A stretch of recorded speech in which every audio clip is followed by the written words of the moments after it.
Bienvenido a San Martín, al Partido Justicialista, compañero Guillermo Moreno. Un fuerte aplauso.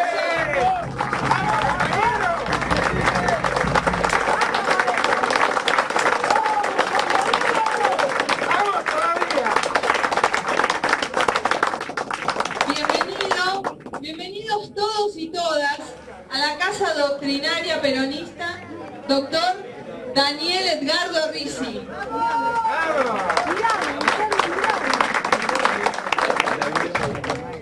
Bueno, buenas tardes compañeros, compañeras.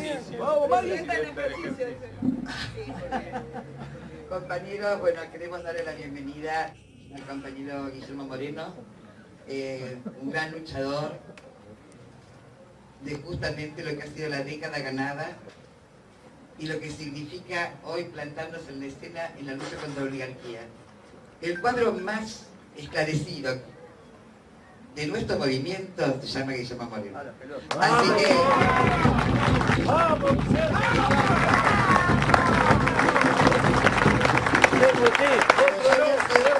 brevemente un aporte a la confusión general, ¿sí? Como corresponde. ¿Mujeres? No. Compañeros, llego a decir yo eso. Y porque las mujeres somos justamente las que aclaramos y modificamos, ¿sí?, en los panoramas también más oscuros de la vida social. Bueno, pero quiero, compañeros, dos reflexiones, darle el micrófono a Guillermo.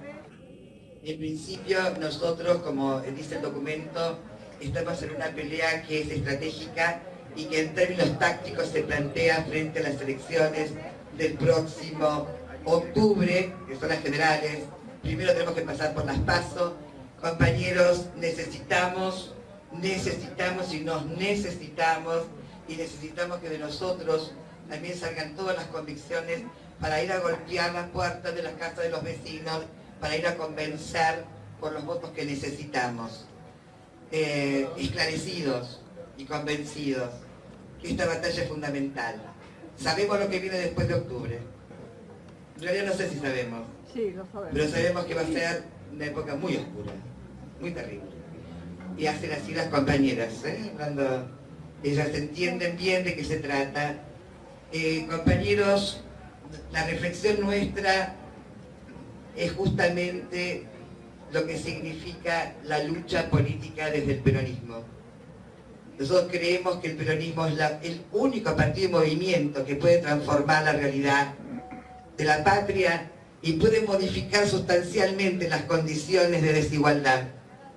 Por eso, compañeros, late en cada pecho de nuestro pueblo aquellos que tienen memoria, y en los que no la tienen tenemos que llevarle el lugar de la memoria, porque late en cada pecho, al son de la marcha peronista, cada una de las luchas. Si nosotros fuimos capaces de traer al general Perón a la patria, si fuimos capaces de resistir al peor terrorismo de Estado, si fuimos capaces de volver a ser gobierno, si fuimos capaces de que Néstor llegue a ser presidente de los argentinos y derogue inmediatamente las leyes de impunidad, si fuimos capaces de generar en nuestro pueblo nuevamente esa voluntad de lucha y de transformación, si hemos sido capaces, somos capaces, compañeros. Lo que tenemos que esclarecer tiene que ver con algunas de las banderas que se apropió este oligarca de Mauricio Macri, Blanco Villegas. Una de ellas era pobreza cero. Nos han llevado a una pobreza de más del 30%. Y Guillermo va a aclarar bien cómo eran los números, la realidad, en la década ganada. Y cómo debemos afrontarla. Pero para esto, compañeros, tenemos que volver mejores. Esta es una frase de Guillermo, yo la tomo, volver mejores. Y para esto, compañeros, la política, y esto lo dice el Papa, es la única herramienta que tiene el pueblo. Es una herramienta generosa, es una herramienta noble, es la herramienta que permite transformar la realidad. Pero ¿qué hacemos con la política? ¿Quiénes se quedan? Porque hay algunos que creen que la política es para beneficio personal, ¿sí? y creen que la política es para dominar y llevarnos de las narices, o meternos también algún entripado en el medio. Esos creen que el pueblo está para ser dominado. Y el pueblo peronista sabe muy bien que no está para ser dominado. Está para ser, como lo fue históricamente, el subsuelo de la patria sublevada, aquella misma que salió a cambiar las condiciones y se juntó con el general aquel 17 de octubre. Entonces nosotros que tenemos la escuela doctrinaria, compañeros, ¡vamos, Mari, carajo! ¡Vamos, Mari, carajo!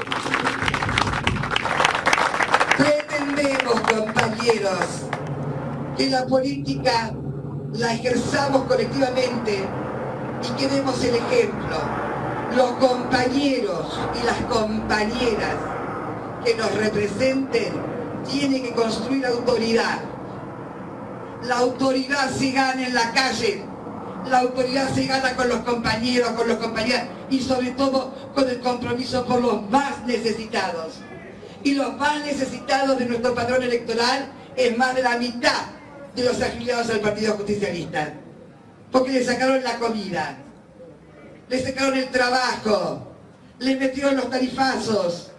Entonces, compañeros, y a todos nos endeudaron por generaciones.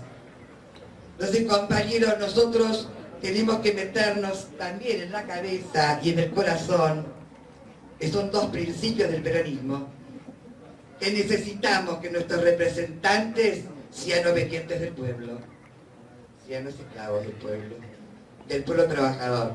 Bienvenido. Entonces, compañeros, compañeras, esta es la reflexión del día de hoy. Tenemos que salir a la calle para ganar, tenemos que ganar en agosto, tenemos que ganar en octubre y tenemos que volver a hacer gobierno en el 2019. Ese es el desafío. Y para eso vamos a tener que discutir y elaborar también nuevos programas y políticas públicas que principalmente planteen que la política es y tiene como eje central al pueblo. Y el pueblo es el único dueño de su destino. Gracias, compañeros.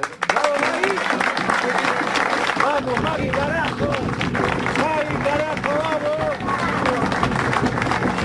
¡Adelante, Mari!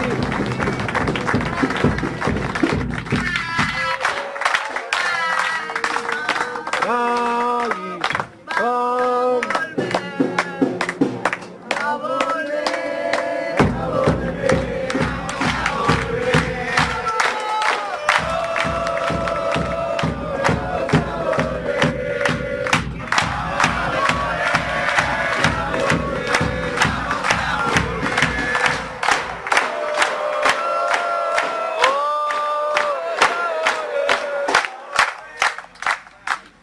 Compañero Rodrigo Ramanaje, de la Néstor Kirchner Generación Intermedia. Bienvenido, compañero.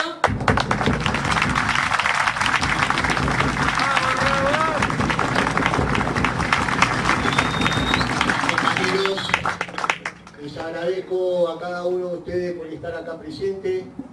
Te agradezco, Maggie, por la recepción, por estos hermosos compañeros, por esta hermosa banda que te está acompañando en San Martín. Te quiero agradecer, Cecilia, te quiero agradecer, Guillermo Moreno, por darnos la posibilidad allá en diciembre de 2015 de armar una agrupación flameando con el rostro y el nombre de nuestro compañero, de Néstor Carlos Kirchner. Ese compañero que devolvió la política como herramienta transformadora del país. Ese compañero que nos dejó volver a creer, volver a soñar. Compañeros, quiero decirle a mis compañeros de la agrupación que son los mejores, porque se acercaron a la agrupación en el peor momento. Se acercaron a la agrupación buscando una contención, una clara referencia como el Guillermo Moreno, no por un contrato, por convicciones, por querer cambiar la realidad, por querer cambiar el escenario político. Claro que tenemos que volver mejorados. Claro que vamos a hacer gobierno. No podemos volver a permitir cometer los mismos errores que hemos cometido en los últimos 4 años. Hubo una mal deformación en la política.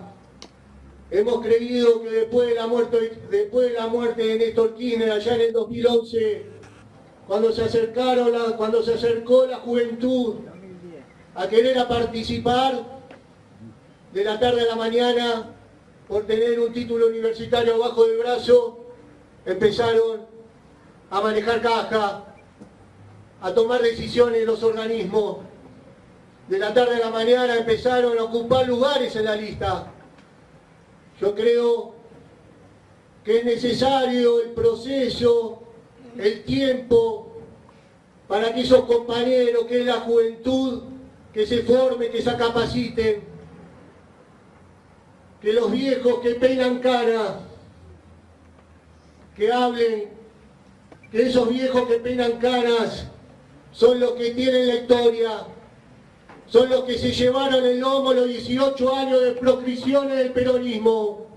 En los 90, cuando no creíamos en la política o hablar de política era una mala palabra, o si estabas en política en algo raro estabas. Nosotros, estos muchachos de generación intermedia, que éramos los pibes de la esquina, que pasábamos por la puerta de las unidades básicas y veíamos a los viejos que peinan canas jugando al truco, al ajedrez, y decíamos, ¿qué están haciendo ahí? Pero eran los únicos que estaban aguantando la parada. Compañeros, es claro que necesitamos que el proceso generacional se dé normal y normalmente, porque tenemos que entender que se nos fue el general, se nos fue Néstor Carlos Kirchner. Si mañana, en el 2019, Cristina quiere ser, y si después del 2019 Cristina no quiere ser, o por naturalidad, por la edad se nos va, que es nuestro proyecto nacional popular que nació en el 43, con Juan Domingo Perón, allá en la Secretaría de Provisión y Trabajo, y en el 2003 Néstor Carlos Kirchner nos devuelve ese proyecto nacional popular, se nos va al ataúd. Tenemos el deber y la obligación de formar y capacitar los cuadros para que le den la continuidad al proyecto nacional y popular, porque esto es una lucha de clases, es una lucha entre la oligarquía y el pueblo, es una lucha entre la oligarquía y el peronismo. Tenemos que estar capacitados para entender que tenemos que darle la garantía a este proyecto nacional y popular para que siga avanzando y que no nos atropelle esta puta oligarquía que hoy se expresa con Mauricio Macri, que es el mismo que se sienta a almorzar con Mirta Legrand y no sabe cuál es el mínimo de los jubilados, no sabe cuál es el reclamo de los docentes. Eso nos lleva a entender que es el que está en la vidriera, que es el que mañana va a recibir todos los cachetazos, que hombres de negro que están en la sombra son los que están conduciendo el Estado y quieren seguir aumentando esa brecha entre los más pobres y los que más tienen. Y en estos 12 años, Néstor y Cristina se encargaron a tratar de reducir esa gran brecha que tanto nos ha llevado en la historia de la Argentina. Compañeros, quiero decirles que no cabe la menor duda que en octubre de este año muchos de nuestros compañeros, que el 24 de junio de octubre de este año, muchos de nuestros compañeros van a estar dentro de una lista, porque no cabe la menor duda que hay lugares para los leales, hay lugares para los peronistas que allá en el 17 nació en el Día de la Lealtad la doctrina que llevó Juan Domingo Perón. Desde la doctrina de la ideología y de los sentimientos somos peronistas. Somos los cabecitas negras y los descamisados. Somos el obrero y la familia. Somos el pueblo. Somos de Juan Domingo Perón y de Evita. Somos de Néstor y de Cristina. Somos de las abuelas y las madres de Plaza de Mayo. Somos de ¡Aguante Rabanate, carajo!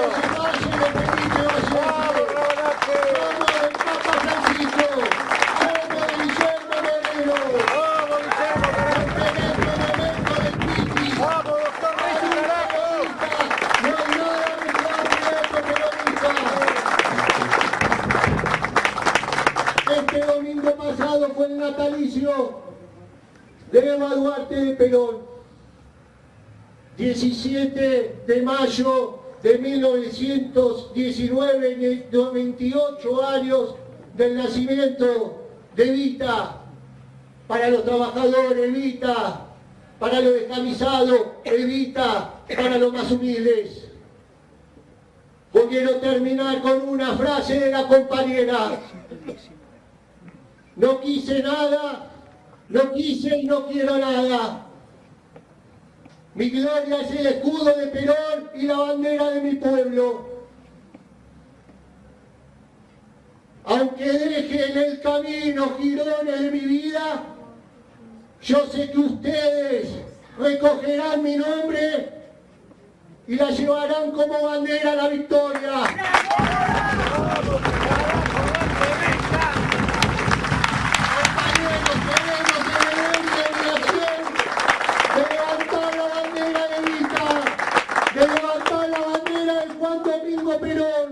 De levantar la bandera del compañero Néstor Carlos Kirchner y para diciembre garantizar la victoria, porque vamos a romper las urnas de votos peronistas. No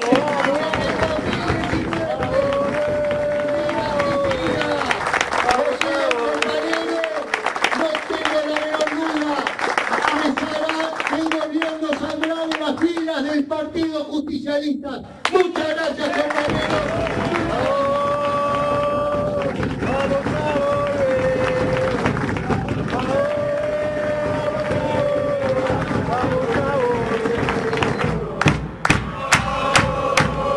¡Aguante Guillermo, carajo! ¡Vamos, carajo!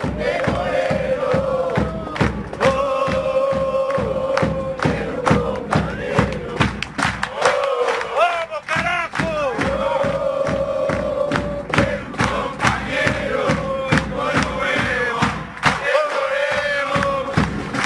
¡Vamos, San Martín tiene pulmones, carajo!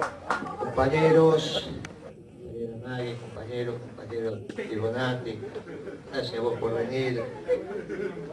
Rodrigo, compañera, gracias. Gracias por la recepción, gracias por el cariño. Esto es lo que nos da alegría para estar siguiendo. Hicimos como 60.000 kilómetros el año pasado, así que en cada lugar que fuimos tuvimos este cariño y bueno, esto nos permite seguir. Algunos temas, porque en realidad la invitación de Maggie es para que reflexionemos, así que ya va a venir el momento de los actos donde todo va a ser pasión. Pero antes de esto necesitamos aquello de reflexión, porque somos reflexión y acción. Y ahora aprovechando que estamos mucho sentados, que todavía no hace mucho frío, y que podemos construir conocimiento entre todos, vamos a generar algunos elementos para que nos permitan a ustedes encontrar las mejores respuestas para las nuevas preguntas que tenemos. Del documento que ya firmé, dos menores aportes, pero que me parece que al menos sirven desde la oportunidad de generar un debate. En nombre del presidente, dijo Mauricio Macri Blanco Villena. Y en realidad nosotros pensamos que era Macri. Y dijimos, miren que Mauricio es Macri. Pensamos, Macri, bueno, lo que tiene es que no le gusta pagar, es un muchacho que la deuda no la honra, hace negocito con el 25% de tasa para arriba, si no, no se mete. Bueno, las cosas de los contratistas del Estado. Y bueno, es Macri. Y esa es la visión que teníamos de estos bombiván. Y no nos dimos cuenta que era Blanco Villegas. Y esto es mucho más grave. Porque al ser Blanco Villegas, que es el apellido de la mamá y el que lo educó, en realidad no es un muchacho que le gusta vivir del Estado, tratando de alguna cosita del ajeno. El problema es que es un oligarca. Y entonces lo primero que hizo un oligarca es sacarle la comida de la boca a la gente. Si le hubiésemos dicho, Mauricio, Blanco Villegas, nos hubiésemos dado cuenta que ningún peronista puede votar un oligarca. Y el problema que tenemos es que algunos de los nuestros votó un oligarca. Entre el 6 y el 8% de los nuestros votó un oligarca. Y esto es lo que tenemos que reflexionar, porque los votos que tenemos que recuperar son fundamentalmente los votos de nuestros compañeros. Una sola vez se puede confundir un compañero. Bueno, si era Macri, bueno, fue presidente de Boca, qué sé yo, le gusta vivir más. Si Blanco Villegas, ya estamos en un problema más serio. Por eso el pueblo la está pasando tan mal. Entonces queda claro, como dice el documento, que es Macri porque lleva el apellido, pero en la cabecita es un oligarca, es Blanco Villegas. Y si a nuestro compañero le decimos no votes un oligarca, el compañero no va a volver a votar un oligarca. Segundo tema tiene que ver con la deuda. Nos están endeudando, dice el compañero. Documento. Compañera dijo, nos están endeudando, y parecería ser que si nos están endeudando, la deuda la vamos a pagar nosotros. Y esto creo que tiene que empezar a quedar claro. Yo soy de aquella generación que el que la hacía la pagaba. La hace un oligarca, la paga la oligarquía. No es lo mismo que nosotros nos empecemos a preocupar ahora por cómo vamos a pagar la deuda y nos angustiamos. Entonces yo, ¿van a terminar nuestros nietos pagando la deuda que... No, muchachitos, no. Simplemente 10 minutos de reflexión a ver cómo los oligarcas, cada uno de las 1000 familias, van a poner la platita para pagar la deuda. No es un problema nuestro, es un problema de ellos. Nosotros lo único que vamos a hacer es ir a buscarle la plata para pagar la deuda. Y ahí cambia la situación. ¡Bravo! Cambia.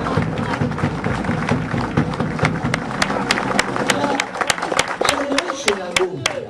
Porque una cosa es, ¿y cómo voy a hacer para pagar la deuda que este tipo está tomando? Y eso te angustia. Te metes la mano en el bolsillo y decís, ¿cómo? Es muy distinto. Lo buscamos a Libonati, a ella, a Rodríguez. Che, organícenme a ver cómo juntan la platita de las 1000 familias que le tenemos que pagar a los chicos. ¿Cómo no? Es la platita de ellos. Y esto es lo que tenemos que empezar a tener claro. Si es la plata nuestra, no nos alcanza. Y tienen que trabajar nuestros hijos, nuestros nietos. Ojo con eso. Ellos la hicieron. Ellos la ponen. La deuda es de ellos. Fue un oligarca el que se contrató la deuda. Es la oligarquía la que la paga. Y es el peronismo el que garantiza que la oligarquía va a pagar esta deuda. Dicho eso, y ya teniendo claro que este es Blanco Villegas y que la deuda la van a pagar ellos, con lo cual esta noche al menos vamos a dormir 15 minutos más tranquilos. ¡Por fin, viejo! Claro. Viste que cuando vos decís, no, la tengo que pagar, ¿de dónde la saco? No la paga, bueno, listo.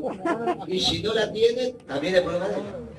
Así que está clarito que la hicieron, el que la hace la paga. No la hizo el país, lo hizo un oligarca. ¿Qué hizo el oligarca? La paga la oligarquía. Sobre ese, aclarado esto, y solamente a los fines de reflexionar. Hace un compañero acá, me acuerdo cuánto hace que no nos vemos, y hace un rato que no nos veníamos, que no transitamos por San Martín. La última vez que nos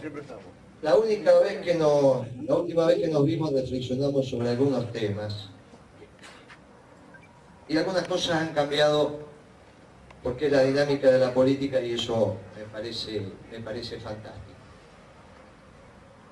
La primera o la segunda vez que nos vimos estábamos reflexionando sobre la Tercera Guerra Mundial. Dijimos que el mundo estaba atravesando la Tercera Guerra Mundial, no porque lo decíamos nosotros, sino porque ya lo decía su santidad. En este año que pasó eso empezó a quedar claro. Y hoy está más claro que nunca, lamentablemente, que el mundo nunca estuvo tan cerca de la utilización de armamento nuclear para resolver sus contradicciones, cosa que si bien algún pueblo ya utilizó el armamento nuclear allá para el fin de la Segunda Guerra Mundial, cuando lo utilizó tenía el monopolio de la utilización del armamento nuclear. No había otro pueblo que había desarrollado el armamento y que por lo tanto estaba en condiciones de terminar con 50.000 vidas en 10 años. Que es una decisión que hay que tomar, pero bueno, si del otro lado a vos no te la pueden tirar, es una decisión un poquito más fácil. Hoy no estamos así. Hoy hay varios pueblos que están en condiciones de utilizar el armamento nuclear porque han transformado la energía nuclear en bombas, y por eso el Papa, la última Pascua, pidió que recemos por la paz del mundo y dijo, mire, nunca estuvimos tan cerca de que los seres humanos desaparezcan de este planeta. Todos sabemos que si empiezan a explotar las bombas nucleares por acá por allá, tarde o temprano. Este es un tema decididamente complicado. Lo dijimos ya hace un año atrás, el peronismo no está preparado para administrar las cosas públicas teniendo el bien común con el mundo en guerra porque somos producto de la pobreza. Lo que hablaron los compañeros se inició cuando ganamos la presidencia ya en el 46 y claramente la guerra había terminado. Por lo tanto, somos un producto de la posguerra y ahora vamos a administrar los destinos nacionales en el marco de la Tercera Guerra Mundial. Tercera Guerra Mundial que Papa se aclaró, lo aclaró varias veces, que no es por motivos religiosos, porque si no algunas cabecitas piensan que es el problema. Papa lo dijo con precisión, es una guerra por intereses económicos como han sido la mayoría de las guerras mundiales o las guerras relevantes que nosotros hemos estudiado en historia. La diferencia de esta guerra con otras guerras es que acá no es que existe la voluntad de un pueblo de apropiarse del territorio de otro pueblo. En general es lo que no acontecía. Un pueblo dice, bueno, me falta territorio, me quedo con tu territorio. Los norteamericanos sobre los mexicanos, se le quedaron con Texas, se le quedaron con California. ¿Verdad? Hoy no es esa guerra. Hoy la guerra es la capacidad que tenga un pueblo de quedarse con el trabajo de otro pueblo. Y como cuando vos te quedás con el trabajo de otro pueblo, le aumentás la tasa de desocupación, y cuando vos aumentás la tasa de desocupación en un pueblo, lo transformás en ingobernable, el proceso de destrucción de los pueblos hoy viene por impedirles que trabajen. Esto es lo que está pasando. ¿Cuál es el instrumento para que un pueblo se quede a través con el trabajo de otro pueblo? Bueno, es el comercio internacional.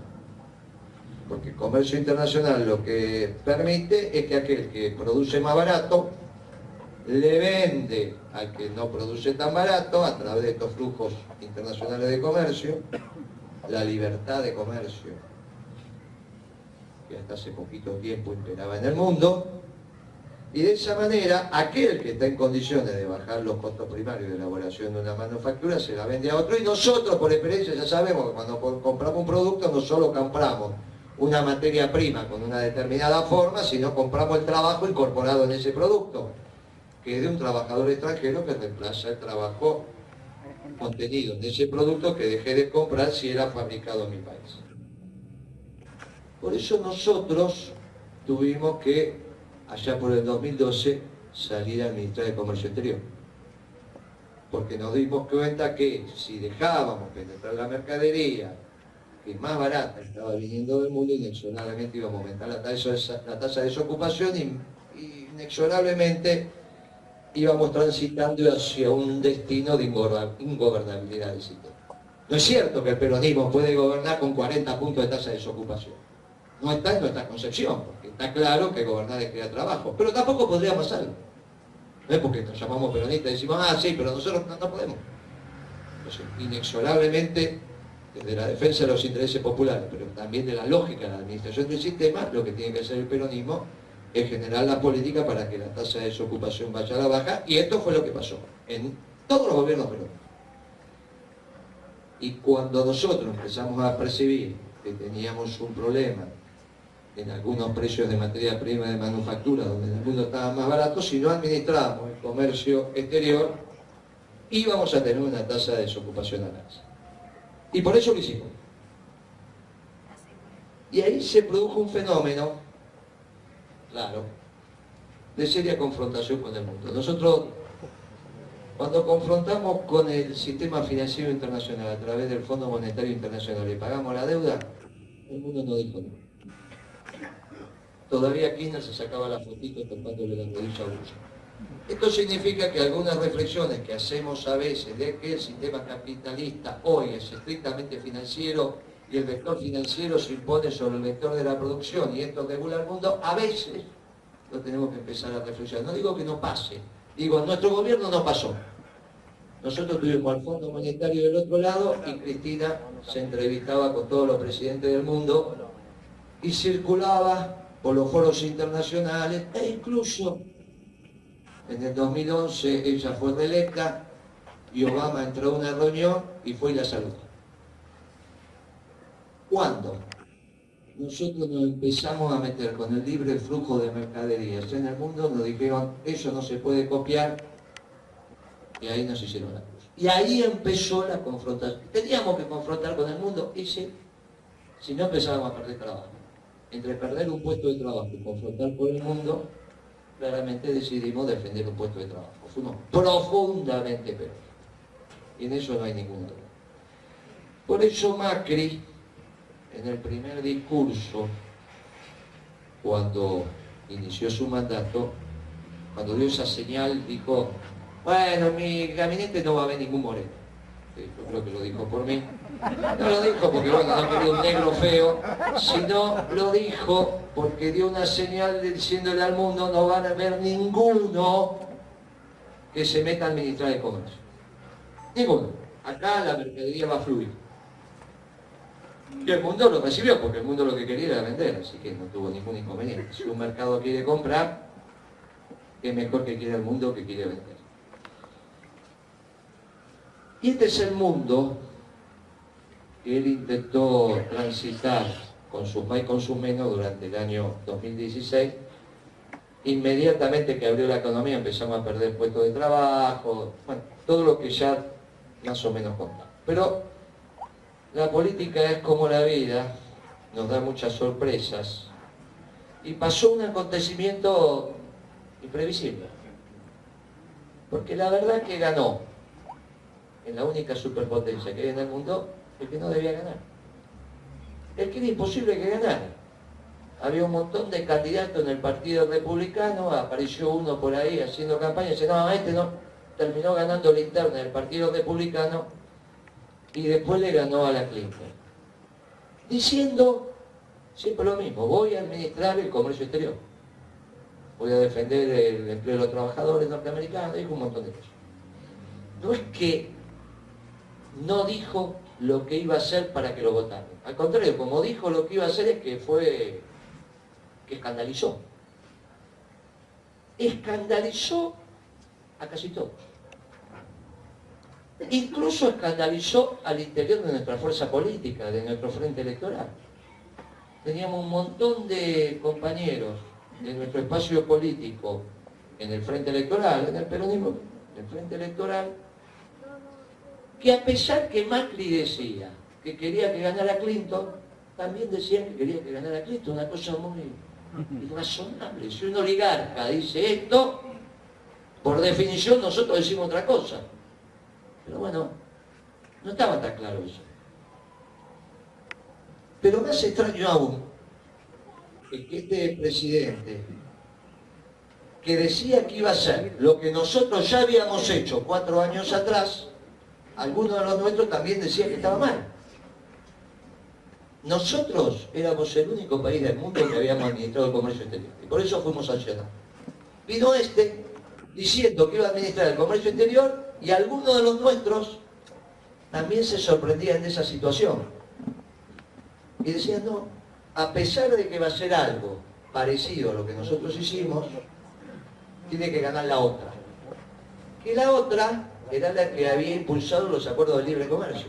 Que en realidad en esos acuerdos de libre comercio lo que termina pasando es que el que vende más barato es el que gana porque se queda con el empleo a través de la mercadería que él produjo en su bien y que le vendió al otro y el otro perdió al comprar ese bien el empleo que tenía cuando ese producto era nacional.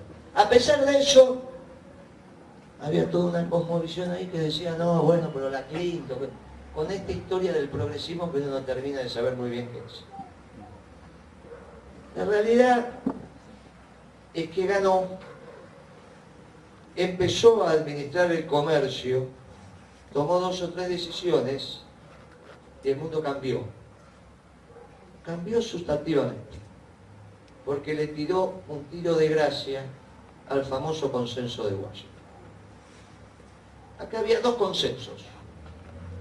A la salida de la Segunda Guerra Mundial, Perón confronta contra 2 ideologías y 2 consensos que se habían ordenado y que habían ordenado el mundo desde ahí. El marxista-leninista con el bloque soviético y el capitalista liberal neoliberal en el occidente conocido.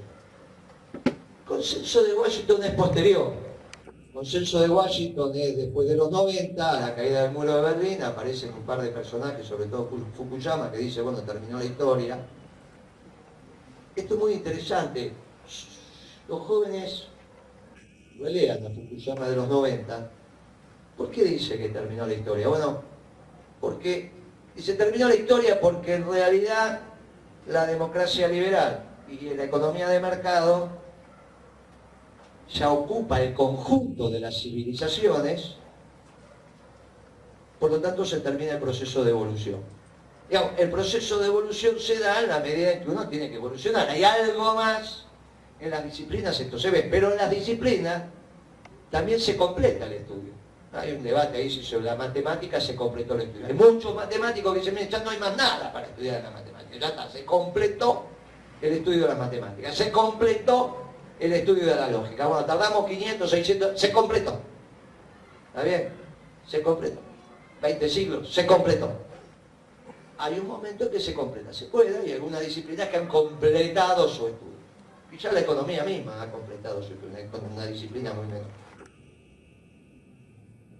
Fukuyama toma ese proceso de la evolución y dice, bueno, el hombre encontró su sistema perfecto de administración de la cosa pública a través de la democracia liberal y completó la conformación del modelo económico con el sistema liberal. Y dijo, entonces el fin de la historia. O sea, para adelante vamos a convivir votando cada tanto tiempo y la economía es la economía liberal o neoliberal. Y se terminó la historia. Venimos con toda la oferta y la demanda, está terminado. Ese consenso de Washington le dio forma, sentido a 2 instituciones que preexistían, que vienen de la Segunda Guerra Mundial, que es el Fondo Monetario, pero fundamentalmente también la Organización Mundial de Comercio. Cuando nosotros salimos a administrar el comercio exterior, el mundo reacciona contra la Argentina haciéndonos un juicio. ¿Dónde? En Ginebra. ¿Quién nos hace el juicio? Estados Unidos, Europa y Japón. 60% del PBI mundial imposible de ganar. Ni bien nos enteramos del juicio, o antes que nos hicieran el juicio, ya sabíamos que estaba perdido, esto estaba muy claro. No hay ningún juicio posible a ganarle a Estados Unidos, Europa y Japón juntos cuando se ponen del otro lado. Y la realidad es que esto terminaba como iba que terminaba. Y fuimos condenados, y esto fue lo que pasó. Y de ahí que Macri dice, no va a haber ningún Moreno, nosotros no vamos a administrar el comercio y todas las cosas que están diciendo. Pero claro, al pegarle un tiro de gracia al consenso de Washington, también se terminó el libre comercio. En la última reunión del G20, que son los 20 países más importantes, que Argentina hace parte de ese club, por primera vez en muchas décadas no hubo un comunicado de defensa del comercio internacional por parte de los ministros intervinientes porque el de Estados Unidos no quiso firmar. Entonces el alemán, en vez de ir a hacerle un juicio, como nos hizo a nosotros, dijo, no, hay que tenerle paciencia a nuestros socios. A Argentina le hacemos un juicio. Pero claro, la diferencia contra es que tiene 14 portaaviones. Entonces sabemos que hay una relación directa entre la hegemonía económica y la hegemonía militar. Es el único país que tiene 14 portaaviones. Pensando que está vulnerando lo que el mundo ordenó a partir de la Organización Mundial de Comercio, porque ahora Estados Unidos modificó esa situación. Y para nosotros es extraordinario, porque lo que éramos el pasado pasamos a ser el futuro. Los negros que no sabíamos lo que había que hacer, que nos quedamos en el 45, que no entendíamos, que no resulta que pasamos a ser el futuro. Y esto fue lo que le generó a Macri la primera gran depresión en su gobierno y que se angustió, y que ustedes se tienen que acordar que hizo ahí un retiro espiritual, se fue a Chapalmalal, volvió a llamar al gurú para que le enseñe a respirar y toda esa pavada. Que en realidad esas pavadas tienen una connotación muy profunda. Porque esas pavadas de enseñarte a respirar y que vos mandes, inhales y mandes el aire al estómago y después a los pulmones, y que cuando lo largás te armonizás con el universo. Y si vos te armonizás con el universo y la naturaleza y todo ese tipo de cosas, resulta que podés ser feliz, aunque las 10 familias que viven a tu alrededor se mueran porque no comen. ¿Qué pasa? En esos países donde te enseñan a respirar, vos mirás alrededor y están todos muertos de hambre. Vos decís, ¿cómo este tipo es feliz? Y no, porque yo me armonizo, no digo para qué, no sé por qué me armonizo. Pero te enseñan a armonizarte individualmente. Y esto, recuérdalo, es muy importante. Perón dijo, no te vas a realizar en una sociedad que no te realice, que significa, no vas a ser feliz si el conjunto no es feliz. No es lo mismo. Vas a ser feliz al margen de lo que le pase al resto, o vas a ser feliz solamente si te comprometes con el resto. Uno tiene que ver con las religiones, y el otro tiene que ver con tu relación, el otro tiene que ver con el conjunto. No hay una sola religión porque la patria es el otro, que no ordene, no hay una sola religión que no ordene al conjunto de la sociedad, dice la compañera. Esto no es menor. No es la vinculación tuya con el universo, sino en el conflicto, en el conjunto. Y esto te lo enseñan las religiones. Por eso la contradicción con el Papa, entre otros, es fundamental. Y esta es la confrontación que tiene este gobierno con nuestra religión particularmente y con las religiones en general. Por eso apelan a estos gurúes y que uno dice, ¿pero qué les está pasando? No, en realidad, esto es lo que está pasando. Y nosotros esto lo tenemos que tener claro.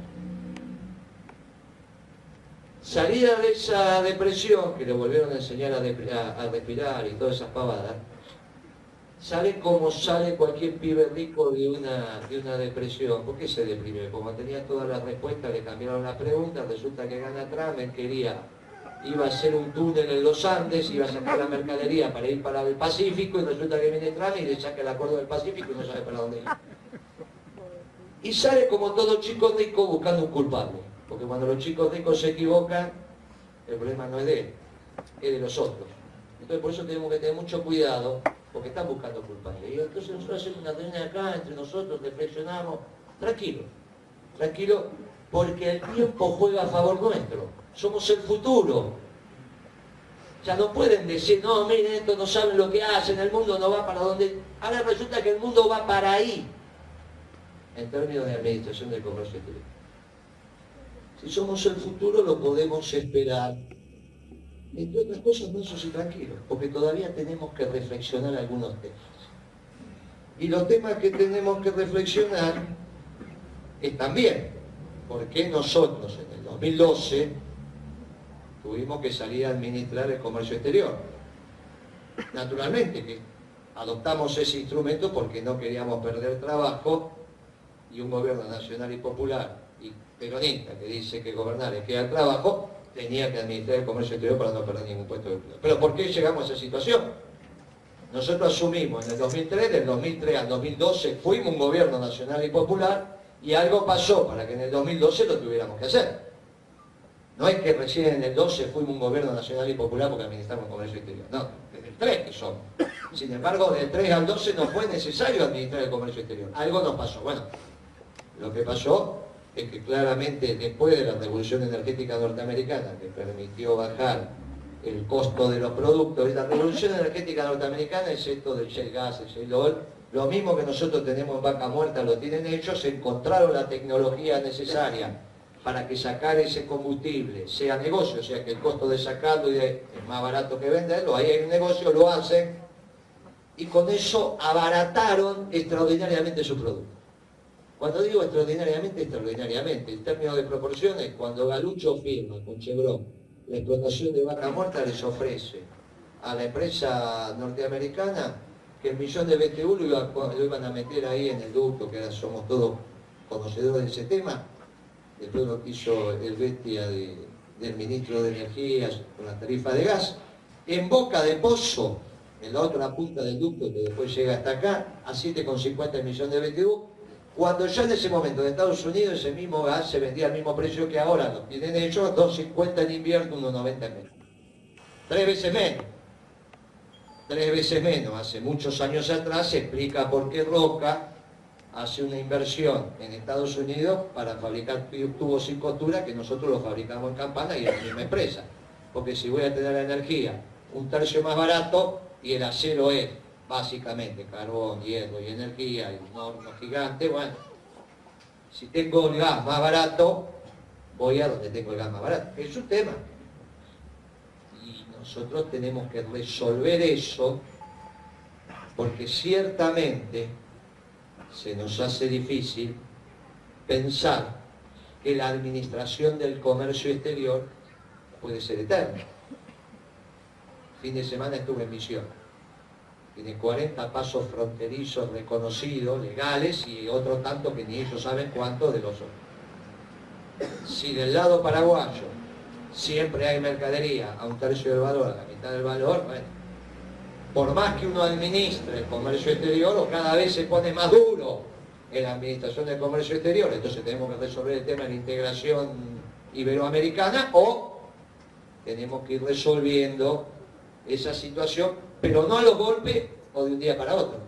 Es un proceso en el cual la economía argentina tiene que ser capaz de esta profunda vinculación entre el sector del trabajo, el movimiento obrero organizado, y el sector de la organización de la producción, los empresarios, encuentran los mejores mecanismos para hacer productos buenos, baratos y bonitos. Es una vieja discusión del peronismo, tan vieja que Perón hizo el primer Congreso de la Productividad ya en 1955, donde le pidió a los diputados que le prestaran la sala de sesiones durante 15 días y junto a representantes empresariales y representantes gremiales, y le dijo, muchachos, ¿cómo hacemos para producir bienes que sean buenos, baratos y bonitos? Porque, claro, mientras el mundo estaba saliendo de la posguerra, y Peugeot, por ejemplo, la francesa, empezaba a transitar nuevamente de dejar de fabricar tanques para volver a hacer vehículos y máquinas y herramientas, nosotros, entre otras cosas, pudimos desarrollar una Pico del Oro argentina. Pero cuando Peugeot vuelve a hacer Pico del Oro, la pinza, ¿se acuerdan? Y bueno, y es más barata y de mejor calidad, tiene un problema Perón. Entonces dice, bueno, ¿cómo hago yo para seguir vendiendo mi Pico del Oro que todavía no alcanzó ese nivel de excelencia y encima me sale más caro? Y eso, Perón se dio cuenta, hizo el Congreso de la Productividad, las conclusiones fueron las que fueron, pero a los 3 meses bombardeaban la plaza, a los 6 meses hicieron el golpe y eso quedó en la historia para que lo reflexionemos. ¿Cuándo ahora? Cuando no vuelva a pasar lo mismo. A partir del 2012 nos volvió a pasar lo mismo y ese esquema hace parte de lo que nos quedó en el arcón para resolver. Y lo tenemos que resolver ahora que volvemos al gobierno. Porque nadie va a pensar que el volver significa volver a hacer lo que hicimos en el 2003. Porque en el 2003 dijimos de todo menos que el mundo estaba en guerra. Y ahora el mundo está en guerra. Y tenemos la responsabilidad de hacer un modelo de desarrollo que sea permanente. ¿Y por qué tenemos los peronistas la obligación de hacer un modelo de desarrollo que sea permanente? Y primero porque lo pide un argentino relevante, que es el Papa. Y dice, mire, le pido a los economistas de América, de esa América joven, que piensen en otra economía, porque esta economía que tenemos me excluye a los ancianos, me excluye a los viejos, a los jóvenes, y la verdad que no sirve. La economía del descarte, la economía de la exclusión, piensen en otra economía. Y dice que la economía que piensen tiene que darle techo, tierra y trabajo a todos, pero que el modelo económico, que es la conclusión, tiene que ser justo, inclusivo y sustentable. Eso dice el Papa, ¿eh? Justo, inclusivo y sustentable. Sobre justo e inclusivo, nosotros los peronistas tenemos mucho para decir. Sobre sustentable, cuando habla el Papa de sustentable, habla de la posibilidad de que cuando quemamos energía estemos contaminando la casa común, que es el mundo. Y ahí tenemos un problema muy serio, porque si bien había mucho desarrollo de economías alternativas, después de la revolución energética norteamericana, lo más barato vuelve a ser la energía fósil, que cada vez que la quemamos, contaminamos. Ahora, si yo pongo un ventilador gigante y hacer esa energía me sale más caro que quemar gas, y esa fábrica, una me usa un ventilador gigante y la otra me usa la del viento, estoy diciendo, ¿no? Eso que ven en el sur. Y la otra me hace producto más barato porque quema gas, tengo un problema. Uno me contamina, pero me hace un producto más barato. Entonces en el comercio tengo un problema. Por eso el mundo entró en un diseño que hace 10 años atrás era impensable, donde la economía vuelve a basarse en la energía fósil. Y empieza a tener energía abundante y barata el único país que no tenía que tenerla, que era Estados Unidos. Lo único que no tenía Estados Unidos era energía, y ahora tiene energía abundante y barata. Digo, con eso nos cambió el mundo y nos pasa lo que acabamos de describir de la Tercera Guerra Mundial. En ese mundo, nosotros tenemos que administrar nuestra economía intentando, en un proceso de mediano plazo, también conseguir productos buenos, baratos y buenos. Si ese esfuerzo lo tenemos que hacer sin administrar el comercio exterior, pasa lo que pasa ahora. Porque en esta economía de Macri, oligarca, lo único que gana plata es trigo, maíz y soja en la zona núcleo. Ni bien vuelva el peronismo, cosa que descarta. Vamos a empezar a administrar el comercio exterior y todas las economías, todas las empresas rápidamente vuelven a ganar plata. Pero también sabemos que tenemos que hacer un esfuerzo de productividad para bajar costos y que nuestros precios sean más económicos. La discusión en el 55 era quién se apropiaba de ese esfuerzo de productividad. Y por eso el peronismo hoy le está planteando a la sociedad una discusión distinta. Le está diciendo, vamos a hacer el esfuerzo, pero a diferencia del 50, cuando la tecnología era una, y nosotros teníamos que plantear el 50-50, 50 para el capital, 50 para el trabajo, en el reparto del ingreso, hoy el peronismo le empieza a discutir a la sociedad y dice, a nosotros nos parece que el reparto tiene que ser 65-35, 65 para los trabajadores y 35 para el capital. Si esto lo digo en un sindicato, obviamente los muchachos se ríen, hacen todo con la cabeza, aplauden, les parece valor. Si estoy conversando con los empresarios, se empiezan a mover un poquito, ahí carraspean, dicen, ¿qué es lo que pasa acá? Bueno, pero es un debate que tenemos que dar. Y estos son los debates, por eso no tenemos que estar apresurados. Nunca en el gobierno nacional y popular de la última década nosotros nos planteamos pasar del 50% para los trabajadores. Y ahora que estamos en la posición que tenemos tiempo de reflexionar, decimos, mira, ese 50 y 50 ya fue. Dada la tecnología que hoy tenemos, podemos dividir 65-35. Bueno, es un debate, ahora lo podemos dar, tenemos tiempo, estamos apresurados, no estamos apresurados.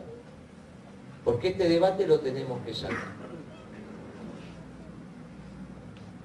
La ventaja que tenemos para saldar este debate en este momento, que no la teníamos antes, y que era impensable que Cristina ganara la televisión, hiciera una cadena y dijera, no, mire, estamos reflexionando 65 y 35, se armaba. Imagínense, no podemos venir ahora, ustedes lo van a empezar a escuchar esto, van a empezar a ver que el peronismo está reflexionando, no los progresistas, no, nosotros. Y muchos de ustedes capaz que la primera vez que lo escuchan, ¿cómo el peronismo está planteando? Mirá lo que está planteando el peronismo. Y lo digitamos en todos los lugares. Nosotros, los peronistas, porque tenemos la responsabilidad de gobernar y de plantear un modelo permanente. En ese modelo permanente y que nos planteamos hacer productos buenos, baratos y bonitos, le decimos a nuestro pueblo que en el esfuerzo de bajar costos, no es basado la baja de costos en la disminución del salario, es la baja de costos unitarios y la participación de los trabajadores al alza. ¿Cómo se resuelve esto? Y bueno, incrementando la productividad y que el esfuerzo de esa productividad se lo lleven los trabajadores. Entonces, de la renta nacional, 65 y 35. Y un dirigente sindical dijo, de piso, de piso. El dirigente sindical que planteó esta tesis dijo de piso, después empezamos a ver. Y estamos de acuerdo. Ahora es un debate tremendo, porque hay que construir la lógica que permita esto. Y para eso necesitamos la participación de todos los compañeros. En este esquema de administración del comercio exterior, que es la primera herramienta que nosotros vamos a tener una vez que volvamos al gobierno, va a ser la primera vez también que lo hagamos y el mundo no nos señale con el dedo. Ustedes imagínense que Perón, en las primeras decisiones de gobierno que tomó, empezó a confrontar con los dos imperios que eran los dos ganadores de la guerra. Había que tener un coraje extraordinario para pelearse al mismo tiempo con los dos ganadores. Y Perón lo hizo, pero era Perón. Era Perón. Nosotros vamos a volver al mundo, al gobierno, vamos a tomar decisiones y el mundo no nos va a señalar con el dedo. Porque está administrando el comercio exterior la superpotencia, que a su vez generó una situación muy particular, donde un modelo de características nacionales en Estados Unidos puede tener un sesgo disruptivo con respecto al peronismo, porque parecería ser que ese modelo nacional, que es lo que empieza a estar en boga, por eso los peronistas empezamos a estar en boga, se terminó el otro internacionalismo que había. Uno cayó en el 89, con la caída del muro de Berlín, y el otro colapsó ahora. Entonces está claro que entran en valor los modelos nacionales. Nosotros somos los que sabemos hacer modelos nacionales. Ahora, el del norte me empieza a plantear un modelo nacional, que uno lo empieza a mirar con alegría, pero inmediatamente toma ciertas precauciones porque ese modelo nacional me plantea levantar un muro con otro pueblo. Pero tenemos un problema. Porque no hay ninguna duda que los mexicanos que queden del lado del muro, del lado norteamericano, la empiezan a pasar mal. Y eso es cierto. Pero eso no es culpa nuestra, es culpa de la dirigencia mexicana que se equivocó. Nadie los obligó a firmar el NAFTA. Y si alguno de los nuestros piensa que el NAFTA estaba bien, entonces el ALCA estaba mejor. Y nos equivocamos en Mar del Plata, porque el ALCA es el estadio superior del NAFTA. Por lo tanto, no pueden estar las dos cosas mal. Si está bien el NAFTA, estaba bien el ALCA. Si está mal el ALCA, está mal el NAFTA. Está mal el NAFTA. Porque lo que generó fue una economía de dos velocidades en México. Por eso en el norte la maquila que se integraba a Estados Unidos y en el sur el subcomandante Marcos. Y esa miseria que uno veía en el sur mexicano. Eso es producto del NAFTA. Del lado nuestro, mirando el muro desde el lado nuestro, no del lado norteamericano, resulta que lo que pasa es que se vuelve a unir lo que nunca se tendría que haber desunido, que es Iberoamérica. La Iberoamérica que nosotros supimos conseguir se había dividido con el NAFTA. Habíamos perdido a México. Y como en la parábola del hijo pródigo, estamos recuperando a México, vamos a hacer una fiesta, es extraordinario. Podemos volver a pensar una Iberoamérica, que la habíamos dejado de pensar porque habíamos perdido México. Y ahora lo recuperamos. ¿Es un proceso? Es un proceso. No solo recuperamos México, sino que estamos recuperando Colombia. Siempre me preguntan por Venezuela cuando me entrevistan. Yo no miro Venezuela, estoy mirando Colombia. Donde una vieja guerrilla marxista-leninista, después de 60 años de combate, firma la paz con un sector de la oligarquía nativa colombiana detrás de un proyecto nacional. Porque como no hay terminal internacional, fueron hacia el nacionalismo y se encuentran. Y firman un tratado de paz extraordinario que yo les recomiendo que lo lean, porque es casi un plan de gobierno. ¿Y eso quién lo hizo? Y también lo produjo el Papa y Raúl Castro. Muy interesante. Pero no, tenemos que fijar, no, hay en Colombia que fijar la mirada. Y es muy interesante porque aparece ahí un espacio económico relevante y finalmente en el sur estamos nosotros que estamos volviendo. Con una diferencia sobre todos los demás, que tenemos una doctrina nacionalista desde hace 70 años. No solo sabemos administrar el comercio exterior, sino que tenemos una relación de interacción entre los hombres, formamos una doctrina. Y que parece ser que después de 70 años el viejo tenía razón, porque era la única que quedó viva.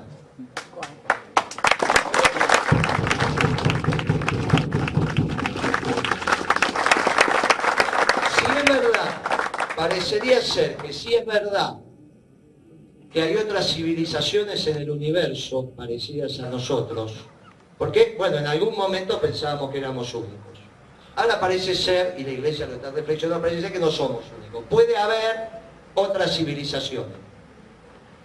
Nosotros los peronistas, por eso cuento esta historia de la evolución de Fukuyama, cuando decía somos todos liberales y demócratas, parecería ser que si esta civilización, la nuestra, se encuentra con civilizaciones más avanzadas, seguramente nos van a recibir con un cartel que dice bienvenidos compañeros y cantando la mano.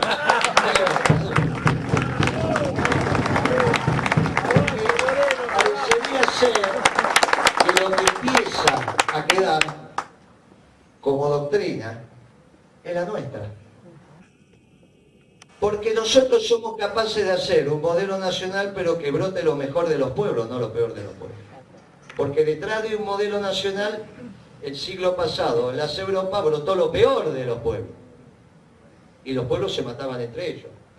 En el norte brota una doctrina nacional, pero que hace un muro, odia a otro pueblo.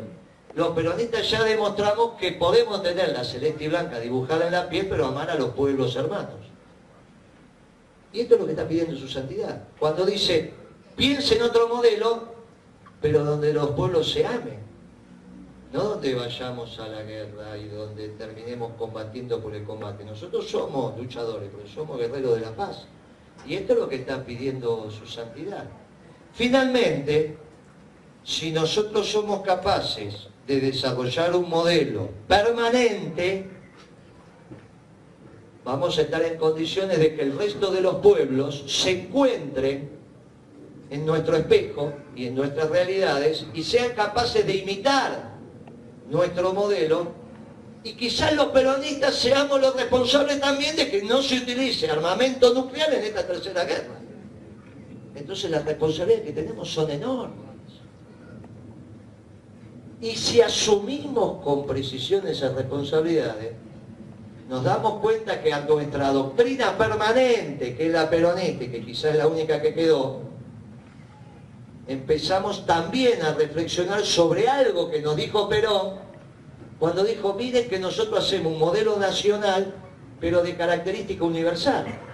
Y Perón dijo, la primera etapa es la revolución nacional, la segunda etapa es la continental, la tercera es la universal. Y caídas las doctrinas dominantes desde la Segunda Guerra Mundial hasta ahora, cayeron ahora.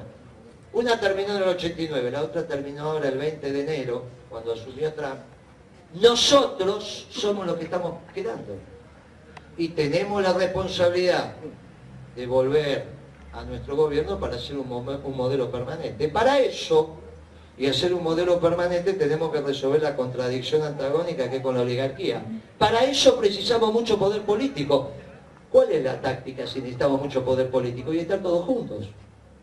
Por eso la táctica de unir al peronismo es la correcta en términos tácticos electorales, pero también en términos estratégicos, para condensar el poder político que nos permita resolver el tema de la oligarquía y después hacer un modelo de desarrollo permanente. Si esto lo hacemos, lo primero que nos va a pasar en la Revolución Nacional es que vamos a hacer un modelo de desarrollo donde va a volver la felicidad a nuestro pueblo. Pero hoy tenemos la responsabilidad de que ese modelo de desarrollo no solo sea para la Argentina, sino que sea un espejo para el resto del mundo. Y entonces tenemos la responsabilidad de que los días más felices no solo vuelvan a la Argentina, sino que los pueblos del mundo lo empiecen a asimilar. ¿Qué pueblos primero? Y los iberoamericanos, que es donde nos encontramos. Por eso recuperar Iberoamérica es extraordinaria. Y vamos a la segunda etapa de la revolución peronista, que es la revolución continental. Pero si ahí también le va bien, y el pueblo, los pueblos del mundo se empiezan a ser peronistas, vamos a la tercera etapa de la revolución, que es la revolución universal. El mundo peronista. Peronista, bueno, justicialista. ¿Qué decía Perón? Somos justicialistas. ¿Y por qué estamos? Y porque la verdad que lo que queremos es un mundo con justicia social. Y nuestra doctrina dice que ellos dos estaban equivocados como doctrina dominante, porque nosotros respetamos profundamente el libre albedrío de cada una de las personas, respetamos la libertad del ser humano, pero le decimos al ser humano que solo se realiza si se realiza en conjunto, que solo va a ser feliz si hay una felicidad colectiva. Por lo tanto, lo que hacemos es unir la libertad individual en un espacio colectivo que se tiene que realizar. No nos desentendemos del conjunto. No es que nos alcanza con saber respirar. Por eso es tan importante esto de los grupos. Nosotros entendemos que vamos a ser felices si la sociedad es feliz. Y ahí volvemos a los días más felices.